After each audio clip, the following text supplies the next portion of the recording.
ఆయన త్యాగం చేశారు కాబట్టి తెలంగాణ వచ్చింది, త్యాగం చేశారు కాబట్టే ఆయన ముఖ్యమంత్రి అయ్యారు, 10 ఏళ్ల పాటు ముఖ్యమంత్రిగా ఉన్నారు.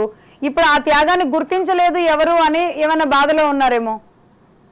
ఆయన త్యాగం చేశాడని ఆయన అనుకుంటే కాదు, ఆయన పార్టీ వాళ్ళు అనుకుంటే కాదు, ప్రజలు అనుకుంటారు. అది ఎప్పుడు చరిత్రలో అనుకోవాలి. అంటే మేము అనుకున్నా అనుకోపోయినా వచ్చిన ప్రయోజనం లేదు. 11 ఏళ్ల పాటు జనరల్ జియా వాళ్ళకు పాకిస్తాన్ పరిపాలించాడు. మరణించిన 3 రోజులకే ప్రజలు మర్చిపోయారు. మరణించిన 3 రోజులకే ప్రజలు మర్చిపోయారు. దాన్ని త్యాగం అంటే ఇలాంటి వాడు మాకు పరిపాలించకుండా ఉంటే బాగుంది అన్నారు. వాడు 11 ఏళ్ళు పరిపాలిస్తున్నప్పుడు సంకలు గుద్దారు. అంటే దాని అర్థం ఏంటి? ప్రజలకి ఆ ప్రజాస్వామ్యం మీద ఒక నమ్మకం లేకపోవడం. ప్రజాస్వామ్యం అంటే హేళన చేయడం, మాటలతో. ఎన్ని ప్రతిపక్షాలు కూడా ప్రజాస్వామ్యంలో ఒక భాగం, పార్టీలన్నీ ప్రజాస్వామ్యం భాగం. పార్టీల యొక్క జయ సాధన ఏంటంటే పవర్, పార్టీల యొక్క సాధన ఏంటంటే మనుషులు దోచేయడం, ప్రజలను ఇబ్బంది పెట్టడం. మేము గుర్తుందో లేదో, కేసీఆర్ ట్రాన్స్పోర్టేషన్ దానికి ఆర్టీసీని ప్రైవేటైజ్ చేసేద్దాం, నీకు ఎవడు దిక్కుమాలిన ఐడియాలు ఎవడిస్తాడు? ప్రైవేటైజ్ చేసేద్దాం అని ఆర్టీసీ మీద ఇచ్చేసింది అప్పుడు కేసీఆరే కదమ్మా. అప్పుడు ఆంధ్ర ప్రజలు అంబులెన్స్ విజయవాడ నుంచి హైదరాబాద్ వస్తుంటే ఆపేమన్నది కేసీఆరే కదా. ఉమ్మడి రాజధాని కదా అది ఆంధ్రప్రదేశ్ ఉమ్మడి రాజధాని కూడా, అది ఉమ్మడి రాజధాని. ఎగ్జాక్ట్లీ. అప్పుడు అలాంటి కార్యక్రమాలు అనేకం జరిగినాయి.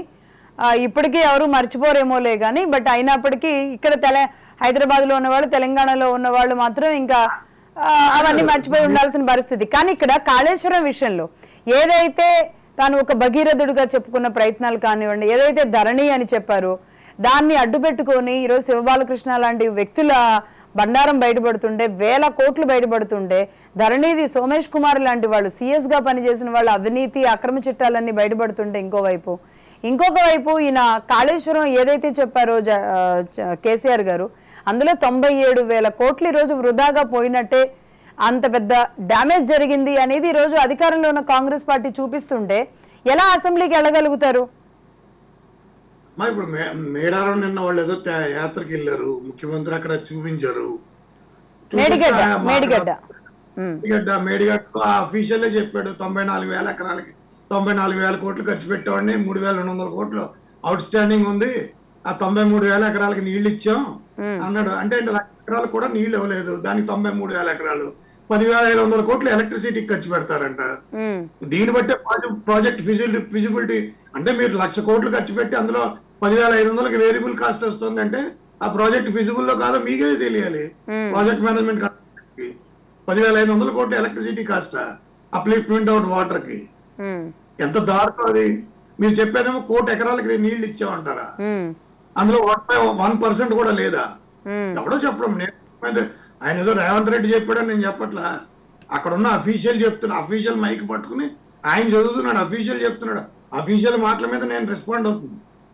అక్కడ అఫీషియల్ చెప్పిన మాటలు చూస్తే దాని మీద నేను రెస్పాండ్ అయ్యేది ఏంటంటే 94,000 ఎకరాలు 93,000 ఎకరాలు 94,000 ఎకరాలకు నీళ్ళు ఇచ్చి మీరు 94,000 కోట్ల రూపాయలు ఖర్చు పెడితే అదేంటంటే వచ్చేటప్పటికి 20 లక్షల ఎకరాలకు వెళ్తుందండి, సేద్యం అవుతుంది, ఆయకట్టుకు వెళ్తుంది. మొత్తం 20 లక్షల ఎకరాలకు ఆయకట్టు అన్నారు, అంతేగాని 1 కోటి ఎకరాలకు ఆయకట్టు అయితే కాదు. 20 లక్షల ఎకరాల ఆయకట్టుకి 90 లక్షల కోట్ల రూపాయలు ఖర్చు పెట్టంటే దానంత దౌర్భాగ్యం ఇంకోటి ఉండదు. ఆర్థిక వ్యవస్థ మీద పూర్తిగా అవగాహన ఉన్న వ్యక్తిగా చెప్తున్నాను. ఇలాంటి అర్ధరాహిత ప్రయత్నాలు చేయకండి. మీకు అసలు తెలియకపోతే చేతకాలని వదిలేండి, చేతులు ఎత్తేయండి.